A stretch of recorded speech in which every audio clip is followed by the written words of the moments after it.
Some places are marked not by what is found, but by what is lost. In southwestern Vermont, the wilderness between Glastonbury Mountain, Bennington, and Woodford has earned such a reputation. Writers later called it the Bennington Triangle, a stretch of forested hills where, in the mid-20th century, a series of disappearances left families without answers and the region with a legend. The heart of the stories lies in Glastonbury Mountain, once home to a small logging community. By the early 1900s, the town of Glastonbury had emptied, its slopes reclaimed by forest. Against this backdrop, from 1945 to 1950, 5 vanishings drew attention. The first was Mitty Rivers, a 74-year-old hunting guide, who in November 1945 led a group on the mountain. He walked ahead on a familiar trail and never returned. Searchers found no trace, no clothing, no weapon, no sign of struggle. A year later, in December 1946, Paula Weldon, an 18-year-old student at Bennington College, set out for a hike on the long trail. Witnesses saw her along the path, but when evening came, she did not return. Despite one of the largest search efforts in Vermont's history, no evidence was found. No belongings, no footprints beyond the last sighting. In December 1949, James Tedford, a veteran, boarded a bus in St. Albans bound for Bennington. Passengers recalled him present during the trip, yet when the bus reached Bennington, he was gone. His belongings remained on the seat beside him. Only he had vanished.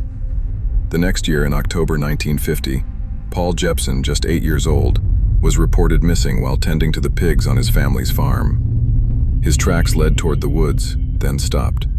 Search parties combed the area with dogs and men, but the trail ended without explanation. 2 weeks later, Frida Langer, age 53, disappeared while hiking with her cousin near the Somerset Reservoir. She slipped into a stream, then said she would return to camp to change clothes. She never arrived. Unlike the others, Frida's body was found the next spring in an area that had been thoroughly searched before.